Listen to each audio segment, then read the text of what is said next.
Hi everyone, and welcome back to my channel. As you can tell by the title, today we're going to make my version of a Mardi Gras king cake. I'm from Alabama and it's a very popular dish around this time of year. For this king cake, you will need 1 bundt pan, 1 cup of milk, 2 eggs. You will need your sprinkles and true Mardi Gras colors, 2 packs of cream cheese, 1 tablespoon of vanilla extract, and of course you need 2 cans of cinnamon rolls. Please don't get the Gras version because they take a little while to cook because they're larger. So first we're going to start off by opening up our cinnamon rolls. And I used to be terrified to do this when I was a kid, and you'll see why.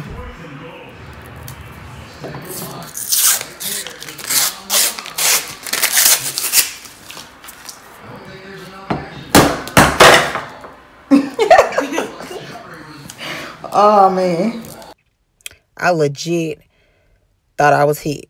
I was like, wow, that was my biggest fear, and it happened. Wouldn't you know? While I'm recording, that has never happened to me.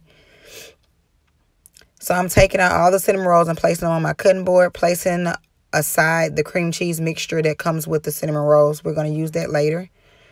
And now I'm going to start cutting these cinnamon rolls into fourths. So there's a little triangle piece. So you cut it in half, you cut that half in half. I do that to all of those, evenly placing them around my bundt pan. You want to make sure you do this even so your bundt won't come out lopsided. King cake is traditionally circle with a hollow middle. That's why I chose this pan to do my version of a king cake. Now I'm going to get ready to mix the filling that I have that evenly mixed. So I did change the recipe. This is my recipe. And I don't like king cake because it's dry. So I wanted to have a filling in the inside of my cake some type of way. So because I'm a great baker, and I decided to come up with like a filling for it. So I used 2 packets of cream cheese, room temperature. Be sure you use room temperature. It'll be a lot easier to mix. And then I used 2 of those, like I said. So then as you saw in the previous clip, I had 3 eggs. Well, I'm only going to use 2 because I don't like the way it turned out towards the end of me mixing this mixture. And this is a very important part of mixing. You always want to scrape down whichever attachment you have to mix, and you want to scrape down your bowl so that you can make sure all your ingredients are evenly incorporated through your mixture.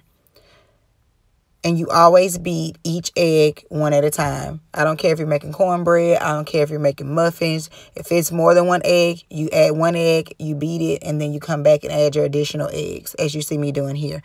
Again, stop at 2 eggs. Don't do 3.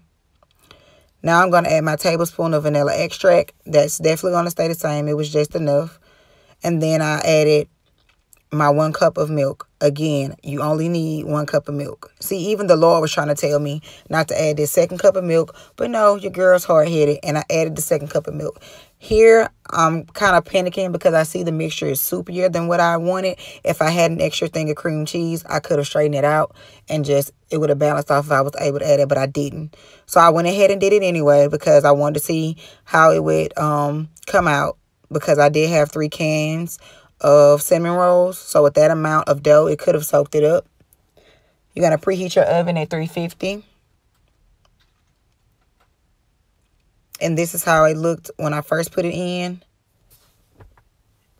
And this is how it looked 30 minutes in.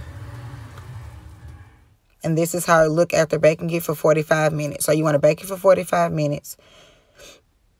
It was just right. And then here I let it cool for 10 to 15 minutes. And then I went ahead and flipped it onto the pan that it was going to stay on. So I flipped it on my cake dish and I let it sit cooling for another 15 minutes. Then I put those cream cheese. Be sure you remove the silver tin top. Put them in the microwave for 30 seconds. All you need is 30 seconds. And then I went ahead and poured them on top, spreading it with my spatula. You can use a spoon, a fork, a knife, whatever you have. Look at that goodness. Look at that goodness.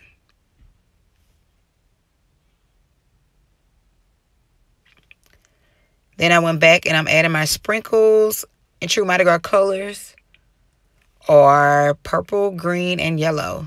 So there you see me doing that. And that's how it came out, you guys. Be sure you like, share, and subscribe to keep up with me. Share with anybody who you think want to taste the Mardi Gras. And this is a very good alternative to the original king cake. Thank you guys. See you next time.